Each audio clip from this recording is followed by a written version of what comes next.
therapeutic approach to incorporate as they're looking to recover? Yes, definitely. And I agree with you 100% that it's not necessarily about the specifics of the disease. It's more Hmm. about the whole picture. It's about the holistic way the body is functioning. And if you zoom out and look at this from a larger perspective, I'll give you a couple of more examples of how epigenetics can impact this. Just with mindset, just with stress, just with meditation, some things that are ideal to incorporate into any protocol. So there there was a study done at UCLA in 2015 by this guy named Stephen Cole, who looked at people's happiness and quantified whether they were more hedonistically happy or eudaimonically happy, meaning were they getting their pleasure, were they getting their sense of happiness from things that were predominantly pleasureful, going Hmm. out partying with friends or doing things that were kind of empty but fun, Hmm. versus people that had more of a purpose and they were getting their sense of happiness from serving others or doing things that were meaningful to them, the eudaimonic side. And he did an analysis of the epigenetic expression of their immune system and looked at genes related to inflammation and found that although both groups rated themselves about equally happy overall, the group with the hedonically pleasure seeking style of happiness had a depressed immune system Yeah. compared to the people that were eudaimonically happy. So just looking at it from a how are you spending your time, um, the that's huge in creating the conditions for healing, for supporting the immune system, and all these ideas that people have around. Oh well, there's no evidence that all these alternative or quote unquote holistic modalities, Yeah. like there's no evidence for them really working. Well, the evidence is actually in epigenetics being the mechanism in the body that causes this stuff to happen. Um, I'll give you another example. Um, and this is, I just was at a presentation with one of my favorite writers on this topic, Dr. Mario Martinez, Hmm. which I encourage anyone who's in this space to check out. His work is amazing, and Hmm. he studies the interaction between the mind and the body and how our emotions and thoughts actually impact our biochemistry. And he also looks at it from a cultural perspective of how our culture influences the way that we think about things and how that influences our immune system, which is this whole other layer that's just Yeah. amazing. But there's a study that I was talking with him about where they had people do different types of meditation and then measured gene expression response and something called salivary IgA. Hmm. And IgA is an immune system marker that is a really pretty good global marker of immune system function. And of course, the immune system is going to be involved in seeking out any early cancer cells that are starting to, proliferate and getting rid of them before they really turn into something that is metastasized and building on its own. Um, so they did a study where they had people watch a placebo video, just kind of like a just regular random video of news or something. I don't know what it was. And they had a video of people watching Mother Teresa tending to people, poor people, sick people. And they also looked at like regular mindfulness meditation versus compassion based meditation. And the idea was, does compassion actually change the way that our immune system functions? And what they found is that people that were watching the video of Mother Teresa or imagining themselves thinking about a compassionate act that they've done had a better salivary IgA level and better epigenetic immune system expression versus people that were just kind of doing things as normal and not integrating that sense of compassion. And so the idea is that the immune system almost has a sense of morality or Yeah. ethics. And there's a way to leverage that. Like there's a way to genuinely interact with your immune system and with your ability to lower inflammation and fight off disease and create and keep yourself healthy by almost the symbolic language of purpose or compassion or generally elevated expressions of human consciousness. And it's pretty amazing. So, on the flip side of that, stress. If stress is a silent killer, what makes stress the silent killer? Is that in essence an epigenetics factor? Oh, absolutely. Yeah. Stress, when you look at the studies on what stress does from a genetic expression level, it is a major impactor of all of these pathways and genes in the body that ideally you want to be turned on and protective. Stress kind of dampens them down, chronic Yeah. stress. A little bit of stress is actually good for the Hmm. system. Stress is what it's called, EU stress. Um, and but when that stress becomes chronic, these systems that kind of turn on to say, all right, we're dealing with an acute stressor. We got to ramp up the cortisol. We got to ramp up these hormones that help us deal with this. Those when those things are chronically elevated, the feedback loop says, "Oh, we can't handle this anymore," Yeah. and then those things crash, and the underlying factor that really reinforces this is epigenetics. It's this gene expression. And so maintaining a healthy level of stress, again, not no stress at all, but really titrating your stress so you are selectively choosing, exercise as a stressor, Right. right? Like heavy Right. exercise, like it's an incredibly big stressor in the body. And if you're running a marathon every other day, like you're going to crash too. So selectively choosing your stressors and exposing yourself to the right amount, but decreasing overall stress is incredibly important. And that kind of brings us into the nervous system in general and the way that we respond to life. Um, Super important and super important to develop a routine and habit of calmness and learning how to interact with your body in a way that gives you the capacity to change your state and develop strategies.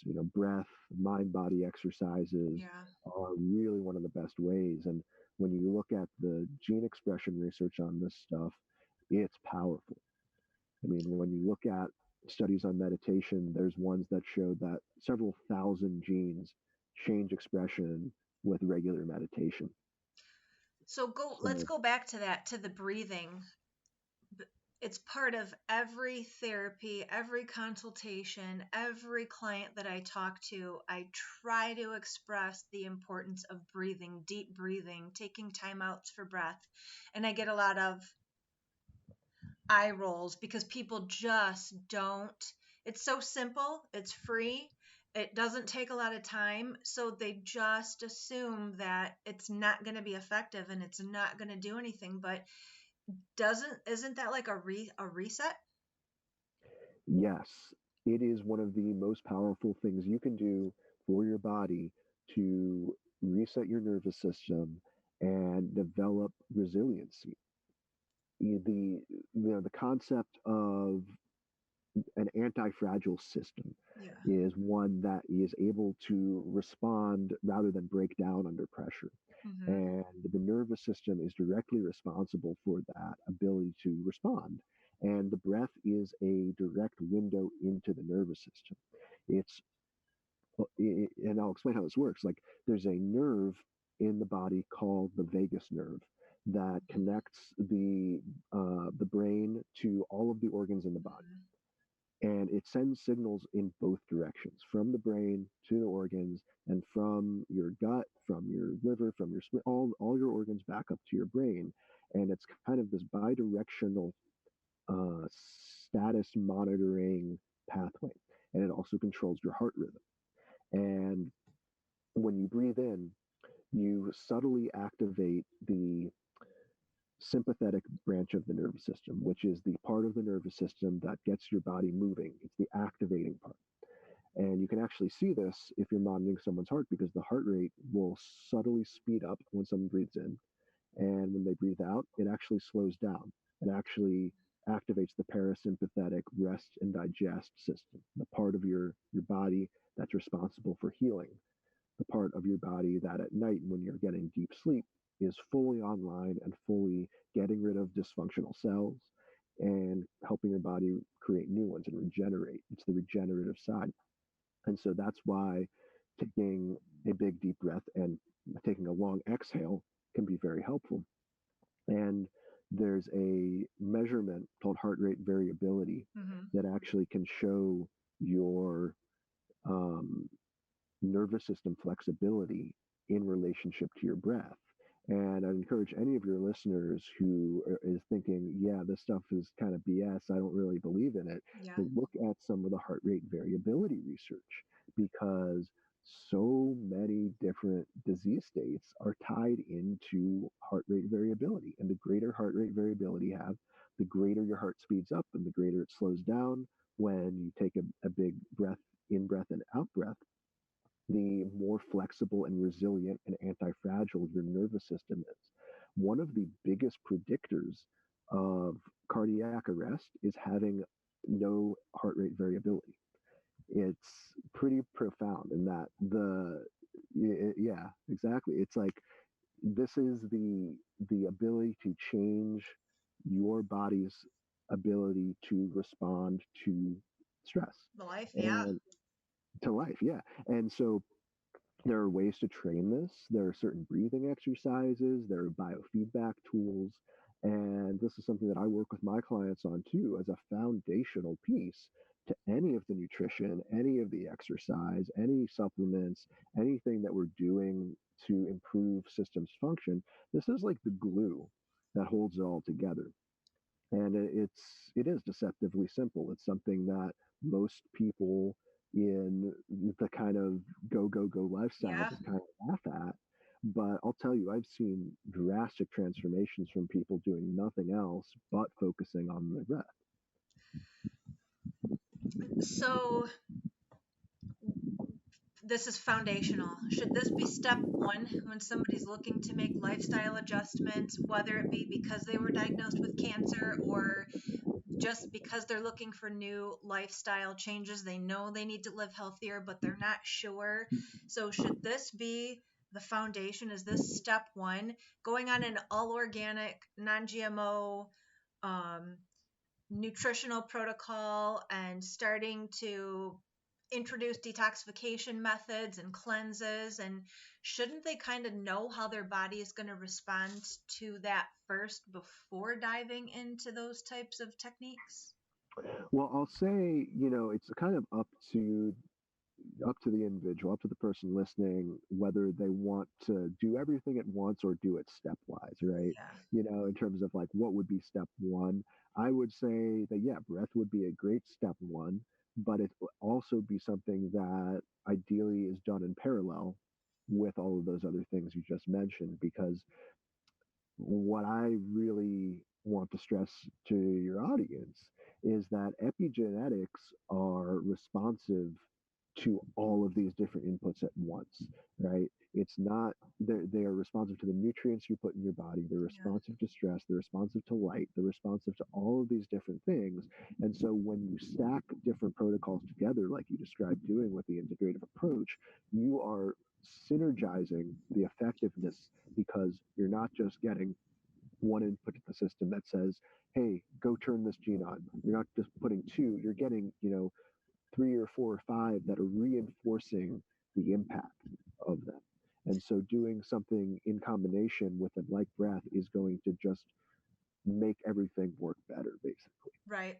So, step one, though, should be looking at your genetic code, right? I would say that would be a really good step one because if you don't know what you're working with, it's just kind of a shot in the dark Yeah. in terms of what protocols are going to work well. And you mentioned detox, and I think this is one of the biggest areas where looking at your genetics can really give you some specific scientifically validated insight on what you can do to truly detox your body, and not just in a one-off kind of, I'm going to do a juice cleanse for a week kind of thing, Right. but in terms of like a long term, I'm supporting these systems in my body that we know might be needing support in this specific way. And it gets very granular, very specific.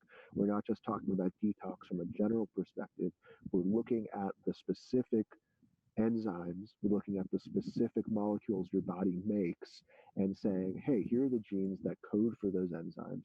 We know that these certain gene variants create higher or lower propensity for effective detox molecules. And when you say, you look at them and say, all right, these three look pretty good, these four over here, we could do some things to boost those and upregulate them. Well, you'd be wasting your money on products that would be supporting those three that are already all good for you. And so it's really about efficiency and a specific approach for your body. And I'll give you just one example with that. There's a molecule in the body called glutathione Hmm. that some people refer to as kind of the master detox molecule in the body. It's really important for cleaning up damage from inflammation. It's important for promoting DNA repair. It's also very, very important for detoxing heavy metals from the body. It does a lot of really important things, but there's different forms of it in the body, and there's different genes that create those different forms.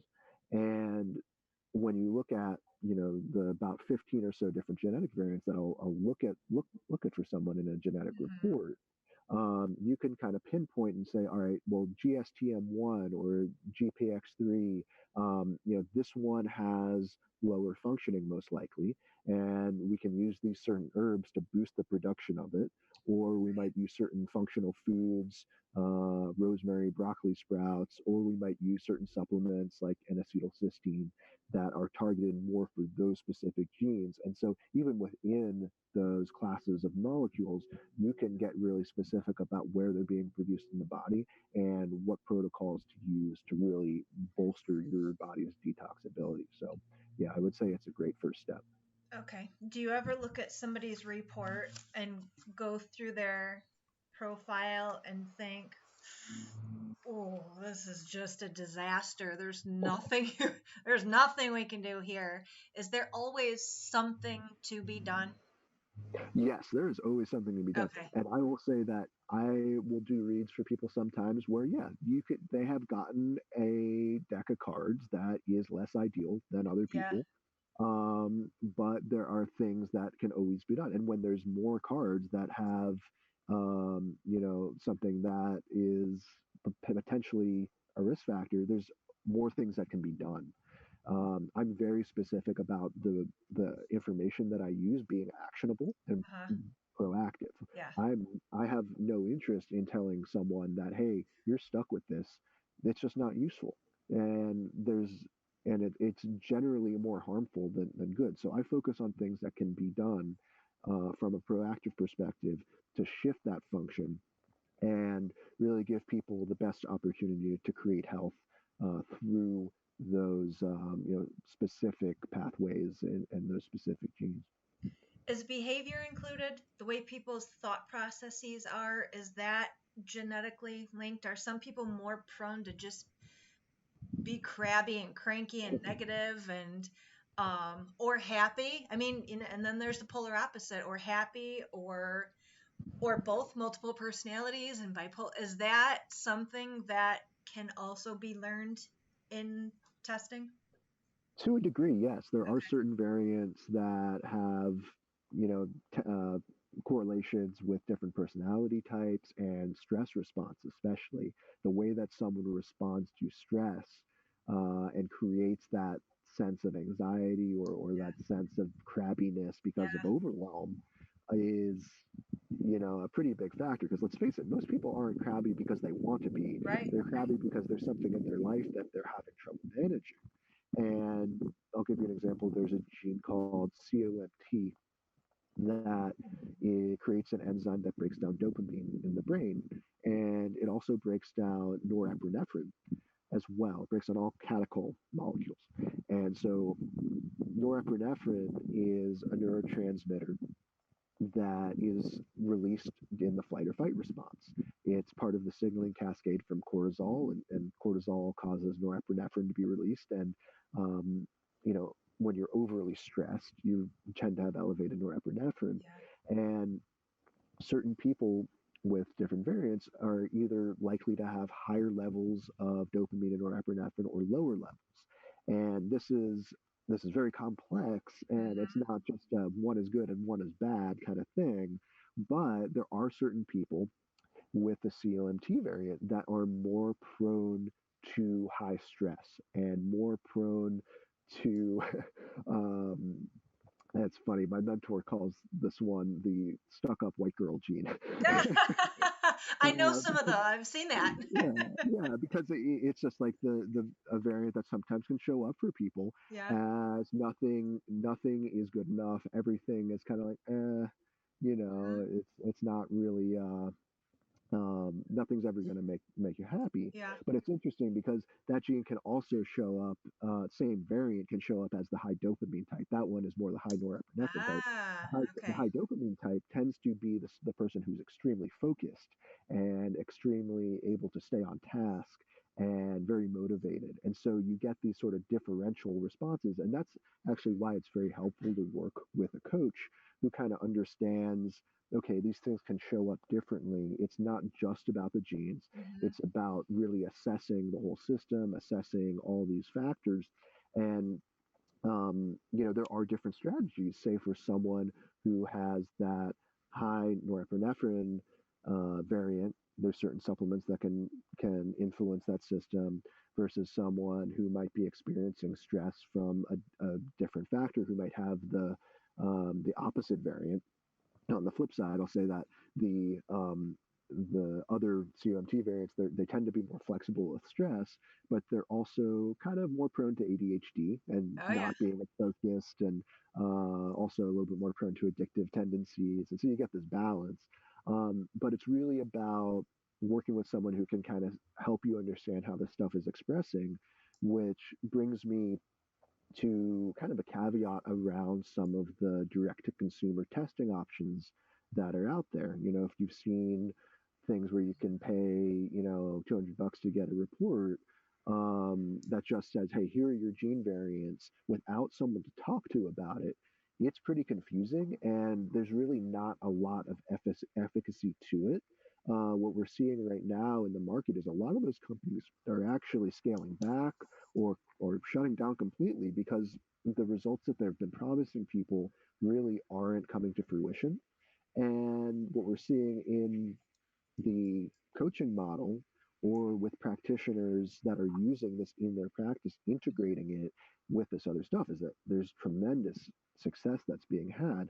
But it's the same principle where, okay, you could go order some blood tests online and you could try to interpret them yourselves. You can go to, WebMD or other things that tell you the healthy normal ranges, but it's really about understanding what that means on a deeper level and understanding the mechanisms behind those numbers and those the kind of basic reports that you can get can't really give you that information. So I'd encourage people that are thinking about this to really find a practitioner versus thinking that the kind of stock reports are going to be as useful as you want them to be. I wish they were, but I often have people that come to me and say, hey, I actually tried this thing. I loaded Yeah. my genes into this software and I didn't get as much out of it as I thought, or I tried it and it didn't work. And so it frustrates me as someone who sees a lot of value in this for personalizing wellness Hmm. that it's not being approached from the model that really gives people the benefit of it. And then for those people who are now more stressed out or confused or aren't getting the information they wanted, now they're influencing their genes just by being stressed out by a report that didn't provide what they wanted in the first place, right?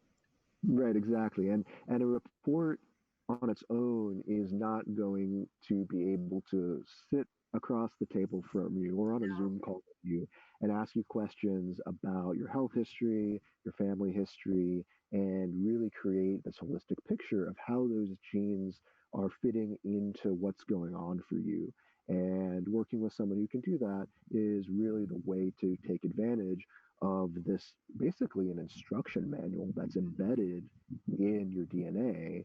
And learning how to read that is super helpful. And yeah, I think it's incredibly valuable information for someone who either wants to eliminate the possibility or reduce the possibility of getting something that runs in their family, or supporting their whole system in conjunction with whatever therapies they might be using, and Mm-hmm. whatever they're dealing with right now. So is that something that has to be repeated? Do you just take that raw data and that information and you can move forward making changes and reworking habits and things for life? Or do you have to repeat these tests occasionally?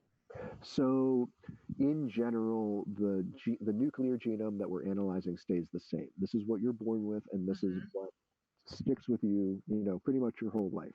There can be mutations that happen over time. So we do say, maybe every 10 years you might Okay. want to retest, but it's Yeah. pretty stable. Um, uh, and so in terms of tracking things and seeing how things change over time, it's really powerful when you do pair it with blood tests or other more dynamic things. And there are some epigenetic testing options on the market now, very beginning of this, that can really test gene expression.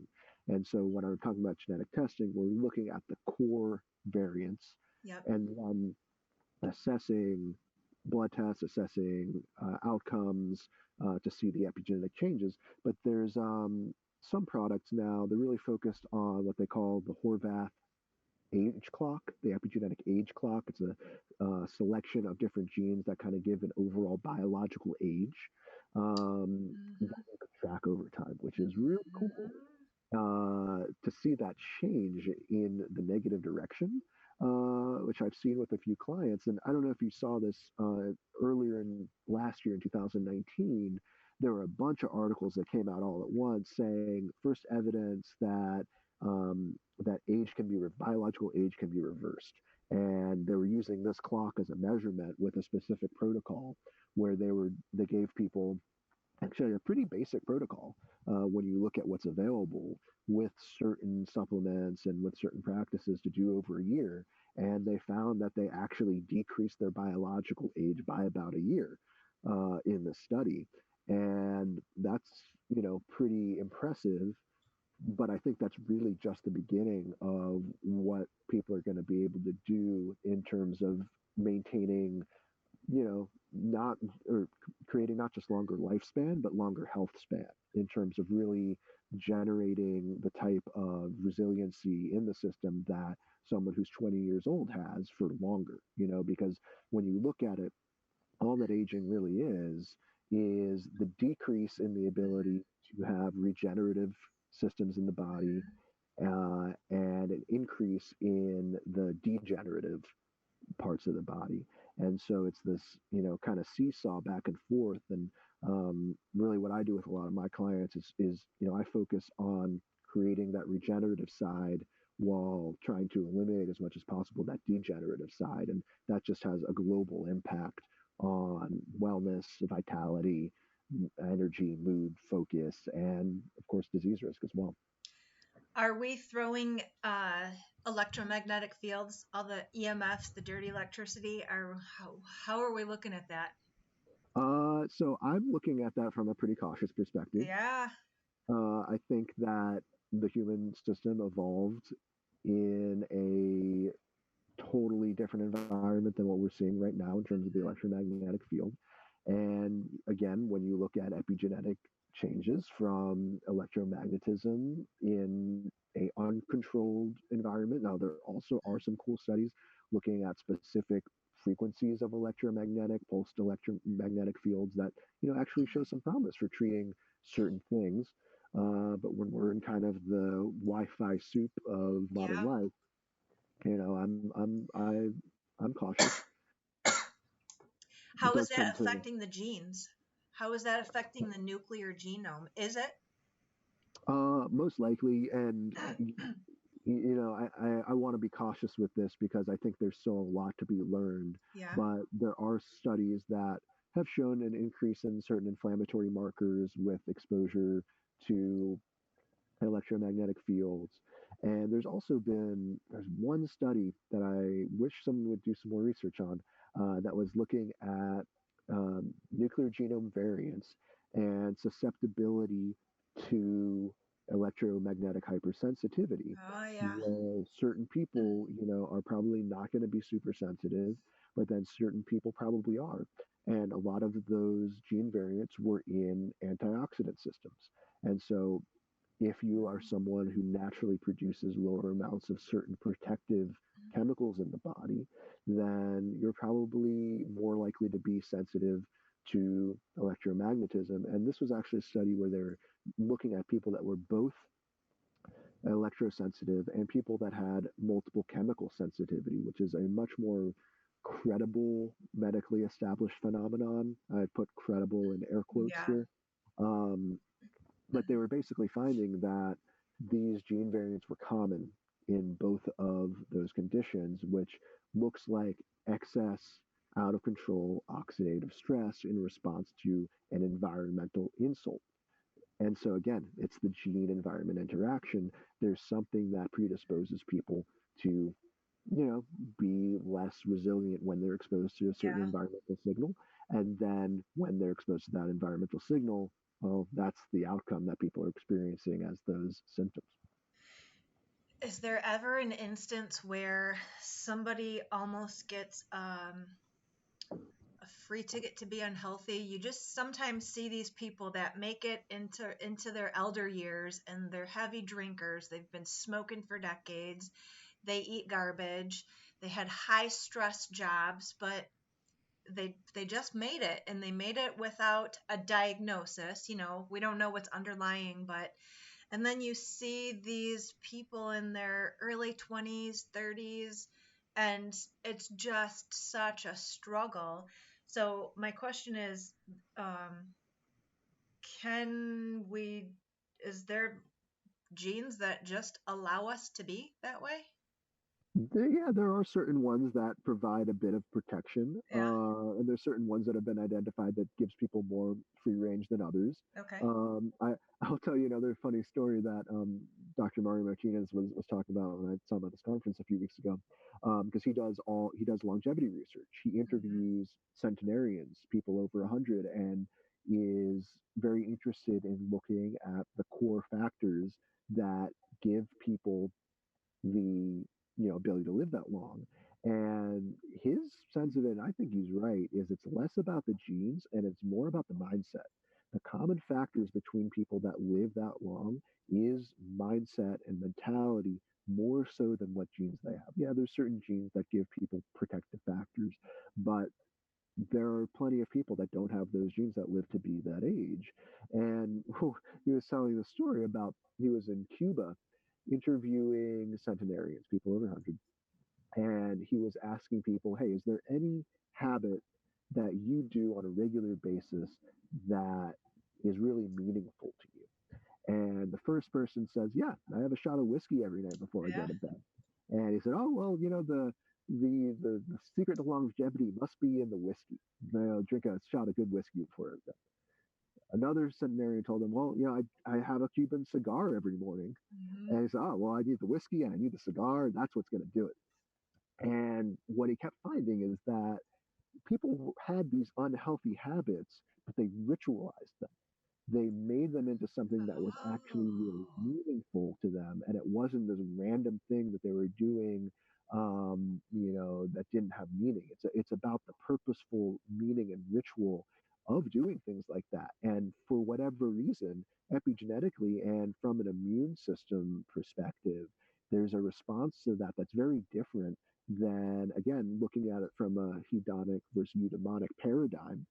There's something different about engaging with that sense of purpose, with that sense of ritual, with the ability to, like, I'm going to enjoy this to the fullest extent Hmm. rather than doing it as a coping mechanism or something that is drowning out doing something with joy versus doing something to escape is kind of what that was showing up as in these people. So again, it's not so much what you do, it's how you do it, and it's also not so much what genes you have.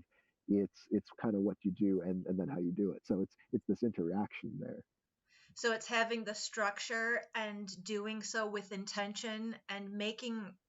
So a lot of times people look so hard and they're always digging for their purpose in life and they can't find it and they feel lost. And sometimes maybe if we just look to making living life with intention our purpose to the beings that we are and doing it, not looking for joy, but doing what we're doing with enjoyment, that makes a big difference, doesn't it?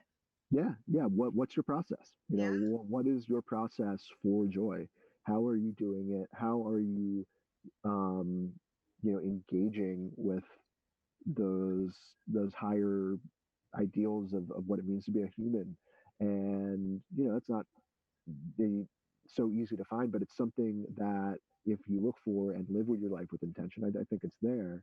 And then it reinforces all of the healthy nutrition and healthy habits in a Hmm. way that, just doing those things alone without changing mindset, without changing the emotional quality Right. of that, it's a missing piece. And the epigenetic research really supports that and really says, hey, this is a common factor in people that live to be, live not just to be 100, but live healthy lives too.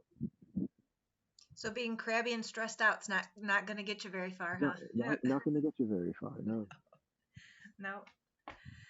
Okay, well, I think we're gonna to stick with our brisk and bright and bold. We'll cut it there because we're at an hour. So if you don't mind, I'll probably have him edit this into two pieces. So it'll be part one and part two. And then if you want to take a look in your calendar and see what we can do and pull this endocannabinoid system into play, how I'm gonna. Thanks for watching the Theta Living Show. Please like and subscribe to our channel to learn more about cancer and cannabis, two things you need to know about.